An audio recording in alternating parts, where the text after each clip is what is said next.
I'm about to unleash about Shedeur Sanders. I just watched what happened to Shedeur Sanders, now by those sorry-ass Browns and sorry-ass Kevin Stefanski. And the entire Browns offense, but like, why didn't you keep finishing too much? Why didn't you decide to put talent? Yeah, honestly, we didn't play great as an offense in the second half. That's never on one person. You didn't call plays well in the second half. This is what Derek Carr had to say. I need to understand why we don't get to see Shedeur run this 2-minute drill. Wouldn't you want to see your young quarterback operate in this situation? Get him more reps for the people. Did the Browns just sabotage Shedeur Sanders on purpose? Because what happened in that game wasn't just weird. It looked calculated. A young quarterback with national hype gets tossed into the fire with 4th and 5th string players. No protection, no weapons, and no real chance to shine. You can call it development. You can call it rotation. But when you take a closer look, something doesn't add up. This wasn't just a regular preseason screw-up. The way Shedeur was handled, the timing, the lineup, the entire setup, it felt like the team went out of its way to make sure he didn't get a chance to steal the spotlight. And suddenly, the conversation shifted. Fans weren't just angry. Analysts weren't just confused. People started asking a very real, very uncomfortable question. Is there more going on behind the scenes than anyone's willing to admit? Did Shedeur have something wrong with him after the game? Yeah, it's good. A lot of times with these coaches and coaches like Kevin Stefanski, it's ego over execution, it's plays over players. Because if Shedeur Sanders had balled out that night, everything about the Browns quarterback situation could have been thrown into chaos. But was that the whole reason they held him back? Or is this something deeper? It was supposed to be just another preseason matchup. Low stakes, evaluation time, nothing major. But by the time the final whistle blew, NFL Twitter was in flames. At the center of it all, Shedeur Sanders. Instead of getting valuable reps with meaningful targets and protection, Shedeur was tossed in with a group of guys who'll be lucky to make the practice squad. 4th and 5th stringers. No chemistry, no support, no rhythm. The offensive line couldn't block. His receivers couldn't separate. It was like dropping a rookie pilot into a fighter jet with no radar and half a wing missing. And yet, that's how the Browns chose to showcase one of the most hyped quarterback prospects in the country? From my assessment, y'all, they don't want a controversy. It was like, wow, you put him in with guys that's going to be on the street tomorrow. They all getting cut, Shannon. Everybody Shedeur played with. We know that. Cut tomorrow or Monday. And so you didn't get this man a fighting chance to compete. He went into a gunfight with 2 knives. He going to lose that every time. It didn't make sense. Fans knew it. Players noticed it. Even respected analysts started calling the move bizarre. Why give other young QBs scripted, short, high-percentage throws with top roster players and then send Shedeur out during cleanup duty when everyone's gassed and no one's blocking? Commentators didn't hold back either. He went into a gunfight with 2 knives, one said. And honestly, that barely scratched the surface, because Shedeur wasn't just being set up to lose. It looked like he was being deliberately neutralized, stripped of the one thing rookies need more than anything, a fair shot. But the optics didn't lie. The contrast was too obvious. Dillon Gabriel, clean pocket, safe play calls, rhythm. Shedeur, pure chaos. It started as a preseason game, but it quickly began to feel like something much more. A message. And if it was a message, it wasn't for the fans. It was for Shedeur himself. Feel about that? Do you feel like you belong here on this team? Obviously. And I'm outraged, I'm sickened, and I'm saddened. By the way, Shedeur continues to be treated in the National Football League. And the question everyone was asking after that night was chilling. Was this just poor coaching or something more intentional? At first glance, you could chalk it all up to bad coaching. Maybe Kevin Stefanski was spreading reps around. Maybe it was just part of a bigger plan. But the more people looked at it, the less that explanation made sense. If you were trying to evaluate a young quarterback fairly, why give him the worst unit possible? Why call plays that required time in the pocket when the pocket didn't even exist? Why throw him in cold, late in the game, with zero momentum and no starters around him? These weren't just random coaching calls. They were choices, calculated ones. Meanwhile, Dylan Gabriel, another rookie, was handed a completely different setup. Stefanski gave him easy reads, quick throws, and max protection. He looked sharp, clean mechanics, smooth drives. And of course he did, because he had the support to do so. Walked up to you after taking his walk down the pylon, and then he walked back up to you on the sidelines before Snoop went in, and he said something to you. You shook your head. I mean, was he trying to get back? He's a competitive kid, but the plan was to go with Snoop there, so. Now ask yourself, why wasn't Shedeur given the same chance? This is where it stops sounding like football strategy and starts sounding like damage control. Because let's face it, if Shedeur had gone out there and lit it up with the second team, fans would have lost their minds. The QB1 noise would have been impossible to ignore. Headlines would have exploded. Start Shedeur now. For a coach under pressure, that kind of attention is dangerous. So instead, Stefanski made sure it never had the chance to happen.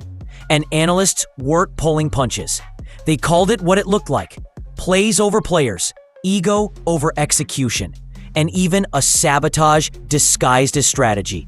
Because when everything is stacked against you before you even take the field, it's not a test, it's a trap. And what came next only added fuel to the fire. The minute Shedeur took the field, one thing became clear. This wasn't about winning. It was about controlling the narrative. What do you make, Emery, of that decision by Kevin Stefanski, who said not to read anything into it? A lot of times with these coaches and coaches like Kevin Stefanski, it's ego over execution, it's plays over players. At the end, Kevin Stefanski give Dylan Gabriel easy short throws with max protection, and then give Shedeur bullseye plays with an O-line that looked like they just ate a gang of little Debbies. F you, Browns. Trade Shedeur. If you want me to fight, if you want me to win a war, give me the weapons. You can't expect me to win a modern war with muskets and cannons.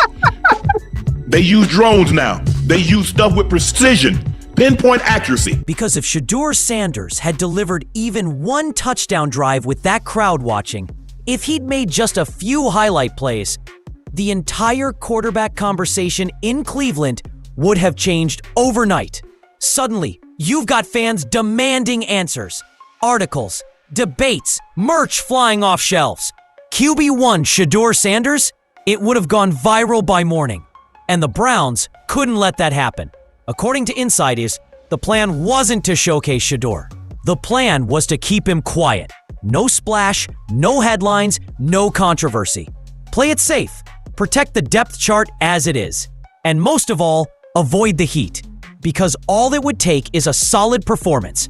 And suddenly, you've got a fan base asking why your third-string rookie looks better than your backup.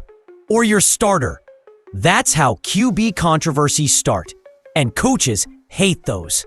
Hell, I picked up the phone. I called TJ. I call Hoosh. And I'm like, Hoosh, am I tripping? Or did I see what I thought I just saw when 12 went in the game? He's like, yeah. You can tell that was a bunch of, you know what? You know, TJ don't care. He just go off. TJ went off the rock on the phone. Yeah, why would you put him in that situation? So what's the easiest way to avoid it? You don't give the kid a real shot. You put him in just long enough to say he played, but not in a situation where he can actually win. That way, if he struggles, you can point to the tape and say, see, he's not ready. But if you really watch that game, you'll see he never had a real chance. No game plan designed around his strengths, no weapons, no first-team reps. Just a messy, low-leverage cameo and a quick exit before he could heat up. And when fans saw it for what it was, the outrage hit full force. But what if this wasn't just about Shedeur at all? Because behind all this, some believe this wasn't about the player. It was about the parent. Here's where the story takes a turn, from controversial to political. What if the hesitation around Shedeur Sanders has nothing to do with his talent? What if the real reason teams are sidestepping him is Deion? Shedeur take them down there, drive down the length of the field, they win that game. The fans gonna be saying, Shedeur our quarterback. Shedeur should be our starter. Shedeur should be the guy that starts game one, week one. Look what he did. They didn't want that to happen. And I don't know what's going on with Kevin Stefanski. It's almost as if, and I don't even want to say this, but I'm gonna say it anyway. It's like he don't want Shedeur to do well. Word around the league is teams aren't just evaluating Shedeur. They're watching his father's shadow. Deion Sanders isn't just a former NFL legend or a college coach. He's a brand, a movement. And if his son starts ascending too quickly in the pros, that shadow suddenly grows a whole lot larger. Think about it. Let's say Shedeur balls out.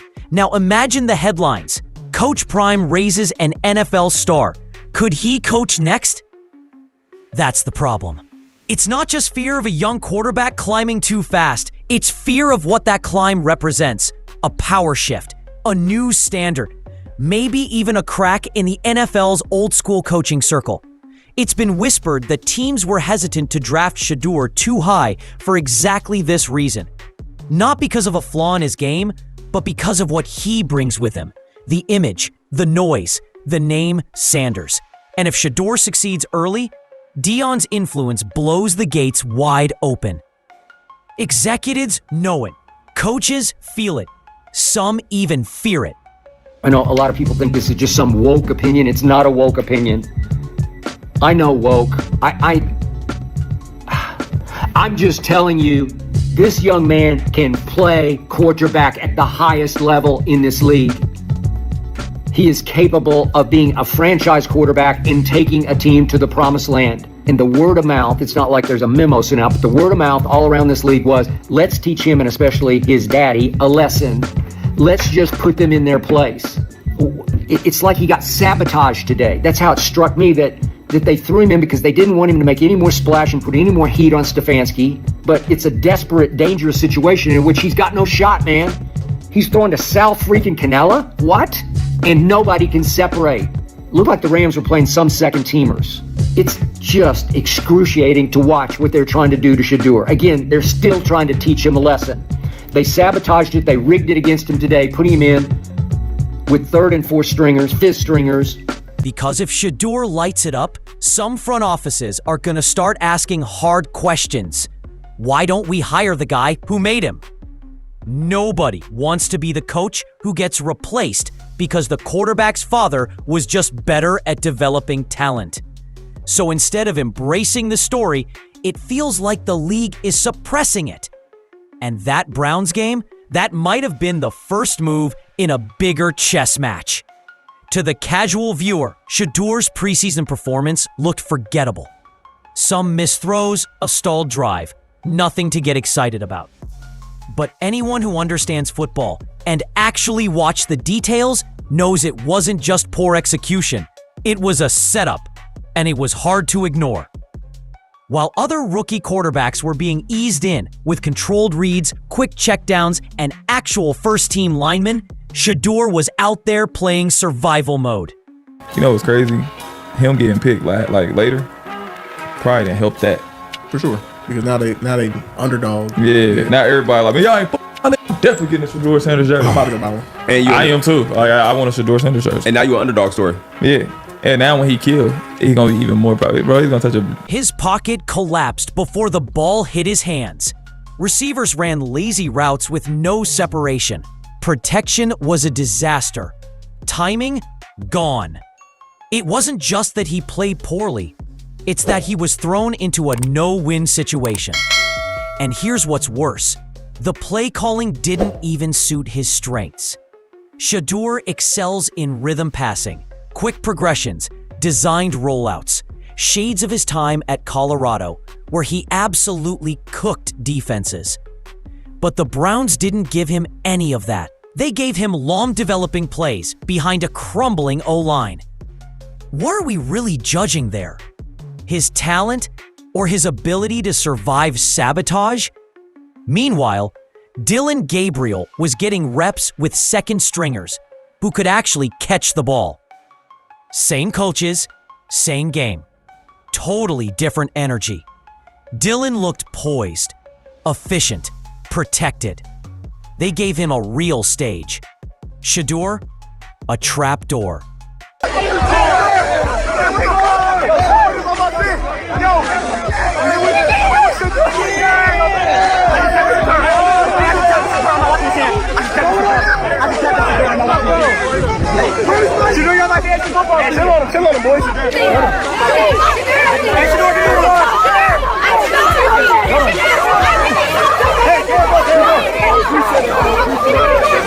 And when fans noticed, so did the media. Conversation started to shift from he's not ready to they didn't want him to be. That's a very different conversation. Because it's easy to say someone failed when you never gave them the tools to succeed. And that's exactly how this feels. Like his failure was pre-designed, locked in. Like the goal wasn't to test his ability, but to protect a fragile depth chart. But Shedeur isn't just another rookie. And the fans, they weren't buying the excuses. The NFL can ignore a lot of things, but not the fans. And after Shedeur's awkward, underwhelming appearance, social media erupted. Fans saw through the setup, fast.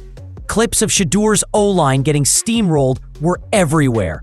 Side-by-side comparisons with Dylan Gabriel's clean pocket plays flooded YouTube, TikTok, X, and Reddit.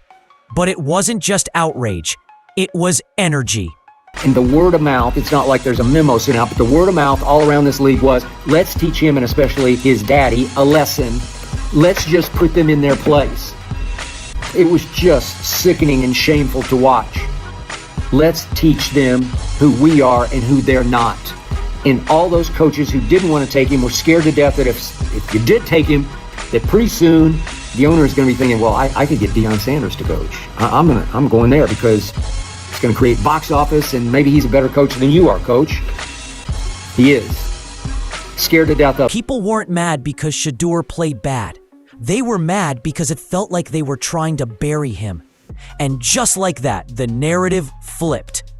Shedeur went from being a quiet third-string rookie to the underdog the internet rallied behind. Hashtags started gaining momentum. Slogans popped up. People were dropping $70 on Shedeur Sanders jerseys overnight. Because now, it wasn't just about football anymore. It was personal. It was respect. It was a statement. Give this kid a real shot. Even major analysts who usually stay neutral started speaking out. Shannon Sharp, Emory Hunt, and others didn't just question Kevin Stefanski. They called him out.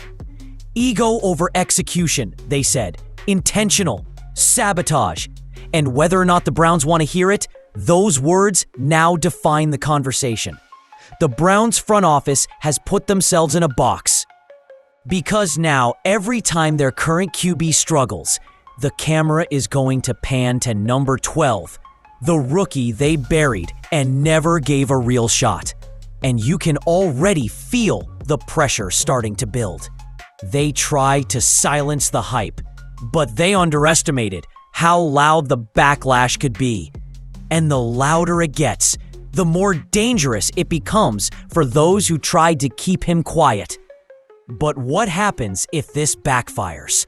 What happens if Shedeur takes everything they tried to use against him and flips the entire script? Here's the part teams never think through.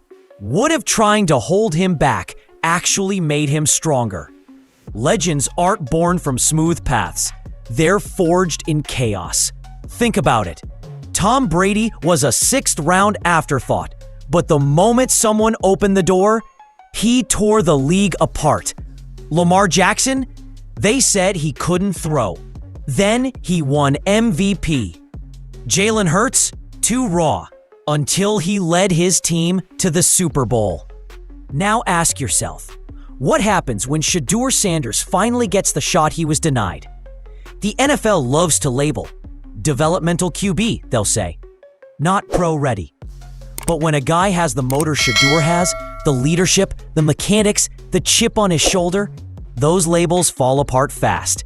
Because even behind backup O-lines and vanilla play calls, something stood out. His poise, his confidence, his fire. You can't coach that. You can't fake that. And you definitely can't suppress that forever. And now, after the backlash, the noise, the firestorm, they've unintentionally handed him something more powerful than a starting job. Fuel. The moment Shedeur gets real game reps, all eyes will be on him. The bar's already been set unfairly low. All he has to do is move the chains and the crowd will erupt. Because we love a comeback. We love proving people wrong. And right now, Shedeur isn't just a quarterback.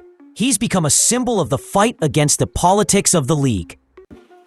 And if he breaks through, it won't just validate the talent. It'll expose the system that tried to keep him in check. Because they tried to keep him quiet. But silence doesn't last in this league. Winning speaks louder. Shedeur Sanders came into the league with hype, eyes on his every move, and the legacy of one of the most iconic figures in football history hanging over his shoulder. And instead of opportunity, he got politics. Instead of a fair shake, he got set up. But here's the thing about pressure. Some people crack, others turn into diamonds. What happened in Cleveland wasn't just about depth charts or preseason play calls. It exposed the deeper, unspoken tension that still exists in the NFL. The fear of change, the discomfort with power shifts, and the quiet resentment of someone who didn't wait their turn the traditional way. It's because Shedeur Sanders didn't come into the lead trying to blend in. He came in already wearing a target, already polarizing, already carrying the energy of a movement behind him. And that made him dangerous. Not because of what he did, but because of what he could do if given a real chance. And now, behind the headlines, deeper than the box scores, a war is brewing. Not just for a starting position, but for control over the narrative. Executives can try to delay the conversation. Coaches can run their politics. But none of that matters once the film goes live. Because the truth is, all it's going to take is one opportunity, one game, one moment, and everything changes. If Shedeur wins, he won't just prove the doubters wrong. He'll prove the system wrong. He'll break out, bust through the ceiling, and blow the door open for whoever walks in behind him.